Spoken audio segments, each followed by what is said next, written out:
Welcome, it's California Edition. I'm Brad Pomerant. Salud Carbajal is here today. He is a member of the Board of Supervisors in Santa Barbara County, representing portions around the city, in the city, and a little south of that as well. Such a beautiful county. No doubt the coast is important, the environment is important, and as a result, Santa Barbara County is looking to play a positive part in the implementation of AB 32, the Global Warming Act passed in 2006. Tell us about it. Yes, well, as part of AB 32, every county in the state, all 58 counties, have to come up with plans to address greenhouse gas emissions. Right. And basically, by the year 2020, yes, go back to the emissions that were emitted in 1990. And you have to put in measures in place that's going to achieve that. And Santa Barbara County, like every other county, we're doing our best to do that. And that's a challenge in large part because I think about Santa Barbara in 1990 and I think about it in 2020, it's a different place. Yes. I mean, you've had some growth, slow growth, but growth. UCSB is now the hot campus in the state of California, so you have a lot more people there, a lot more cars on the road. And so what are you doing to roll back those emissions to 1990 levels? Well, first of all, it's important to recognize that technology has come a long way. Oh, yes, it has. And one of the major source pollutants are vehicles. Yes. And we're getting a lot more efficiency in our mileage. Which is good. But aside from that, what is Santa Barbara County doing? We're developing our climate action plan that looks at various measures that could actually achieve lower emissions, such as energy retrofits throughout the county through our Empower program, looking at community choice aggregate programs to see if they are a good fit for Santa Barbara County. Just a number of other measures. What about a program known as the Resource Recovery Project? Pretty innovative, pretty 21st century. Yes. Well, it's important to note that Santa Barbara County currently recycles at 73% of all our waste. That's remarkable. And that remainder 27% is what we're trying to get at through this resource recovery facility. How are you able to engage in such a high recycle rate? I mean, is it your citizens are buying in? I mean, yes. Is that what we're seeing? It's really getting everybody involved in recycling and working with our haulers to make sure that it's an easy process for individuals to recycle. Businesses as well. Right. So tell us about the Resource Recovery Project, specifically what's known as the Materials Recovery Facility. Yes. This is a facility that is known as conversion technology, using an anaerobic process to get that 27% that is not currently being recycled to go through a process where you take more recyclables out of that. So instead of 73%, we go well beyond into the 80s in recycling. How? Well, there's a Dirty MRF recycling facility that would... And Dirty MRF stands for Dirty Materials Recovery You Facility. put in the entire garbage. Right. The entire garbage can, 27%, that is currently not recyclable. Oh, I see. And you pull out the rest of the recyclables. And whatever isn't recyclable, you would then compost or separate the gas and create electricity from that. Is this online? Has this happened? Is that bad?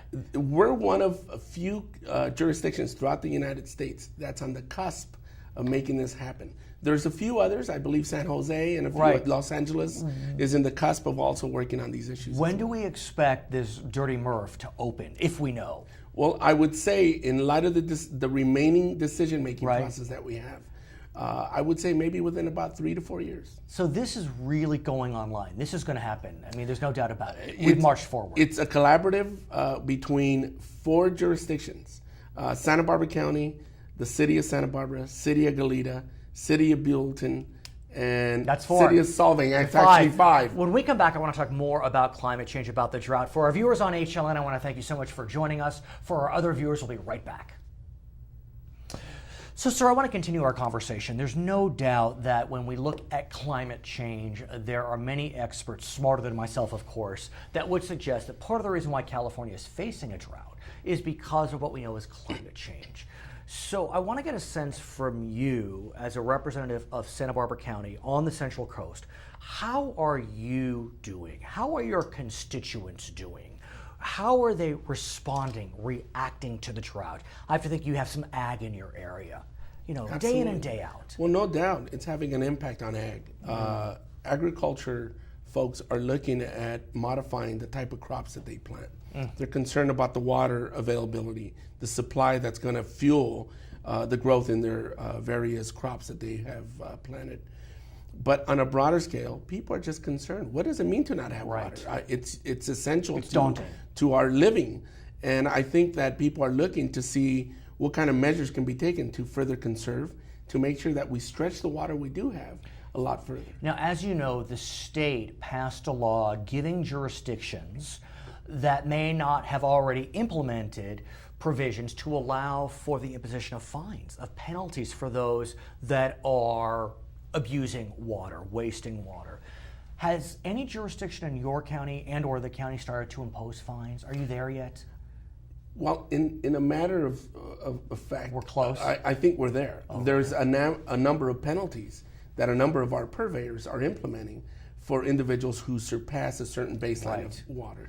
And what's the reaction been to that? I mean, we're California, you know, we kind of pride ourselves in having access to natural resources. It's hard. This is hard. Well, there's a number of people that are quite concerned and disappointed in that approach, but I think for the most part, people understand that we are in a crisis, and they are glad to participate in these programs.